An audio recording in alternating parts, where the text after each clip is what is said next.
So let's go. Universal got its start in 1912 when visionary Carl Laemmle brought his movie company west and opened Universal Pictures.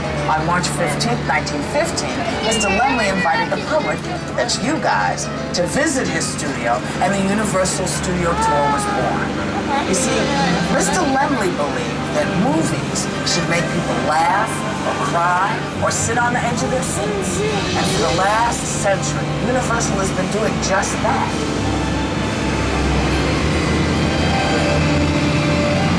I'll be back to check up on you guys a little later. I gotta go get it. That stars Mark Helgenberger and William Peterson. So they not only take up soundstage 25, but they also use 22, 23, and number 24. Quite a large production here. Now on the front lot, you never know who you're gonna run into or what you're gonna see. And over here on the right, it looks like we've got the Mystery Machine, ladies and gentlemen. Check that out. Now, inside of our sound stages, we can build any sort of set that we need to. We can control the weather, we control the weather. Well, yeah, the weather. We control lighting, we control sound. You better believe we control who gets in. And it's a great show starring Damian Lewis. If you didn't check it out last season, be sure to check it out this fall on Fridays. You can see some of our Life cast members have their parking spots there. And you'll also notice these star wagons, the trailers on your right. Now that is where our famous stars have their makeup done. That's their dressing room where they hang out in between takes.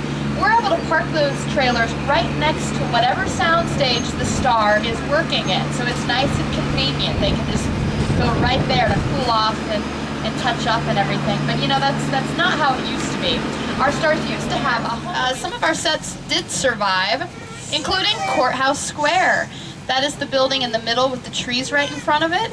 That was used in very memorable films, including Bruce Almighty, To Kill a Mockingbird, and say it with me, everybody, Back to the Future. One of the rumors right after the fire was that the Back to the Future set had burnt down. Totally false. You can see the courthouse is still standing right there.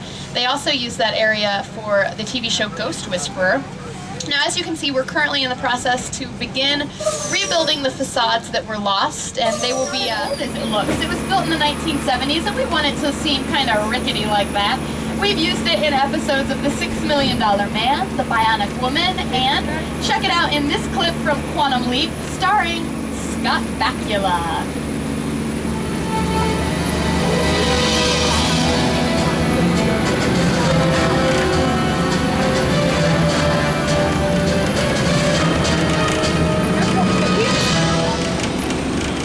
What we call a picture car. Absolutely any vehicle that the camera sees gets dubbed a picture car, and let's be honest, some of those picture cars, well, they've become more famous than I. I'll give you some tidbits. This hot red Ferrari 308 from Magnum PI. Yeah, well, it's got a Volkswagen engine in it. I mean, no disrespect to Volkswagen, but that's just not a Ferrari. Our Bluesmobile from the Blues Brothers is in the Guinness Book of World Records for the most crashes. And everybody loves the Back to the Future DeLorean, and that's just fine. There's a lot to love. We built 15 of them. Some were small-scale models, some were just the front half or just the back half of the vehicle. Oftentimes we build our picture cars out of alternative sources like fiberglass and other lightweight materials, so we can flip them over, do all sorts of things with them. Sometimes they're just hollow shells. They don't even have an actual interior or any of the engines or car parts. And speaking of engines, we've got to build these bigger, badder, and faster, at least as they appear to you on your screens. That is most true in the case of the Fast and the Furious.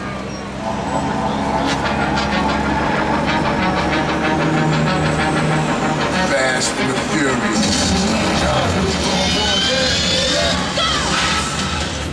Here we are, each have been working to bring them in. And go! Smoke! Go! Fire! Go! Okay, we're clear for a full run through. All systems checked. This one's for real, guys, so watch out. And action!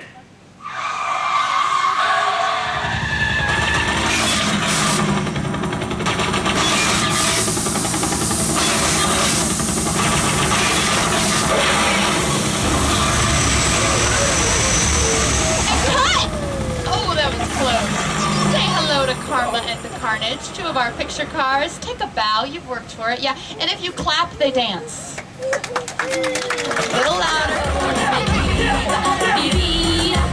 No discrimina, no se pierde en un parque de marquesina. Se escala, va para la fina. Luce también hasta la junta le combina. Asesina. Flash flood warning. What? No. Okay, Al's just playing along with me. Now, the rain is here, and when it comes back down, well, it looks... I will never again question a weather person. Yeah, right. No, our flash flood was actually the result of thousands of gallons of recycled water that we keep in tanks at the top of the hill. We can let it down whenever we want to. Here in Old Mexico, we've also filmed scenes for the Three Amigos, Jack Black's Nacho Libre, and here is the movie Big Fat Liar with Frankie Muniz, Amanda Bynes, and poor Paul Giamatti getting more wet than you just got from that flash flood. Take a look. You can't outrun the wolf, kid! Yeah, we'll see about that.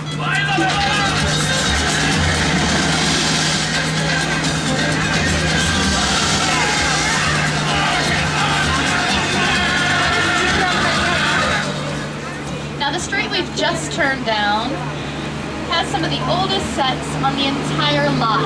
These were the first structures that were built when Carl Laemmle moved his film studio west. We call this Denver Street. We filmed some of our famous westerns here, including The Virginian, Destry Rides Again, Winchester 73. More recently, Sandra Bullock was out here filming a new movie called All About Steve. They also did episodes of Roswell and Star Trek Enterprise out here. I guess they found a western planet or something, I'm not too sure. And, hey guys, are we interrupting? Oh, cool. They're rehearsing something they're gonna shoot next week. Can we watch? Okay, everybody just stay kind of quiet and we're gonna watch their rehearsal.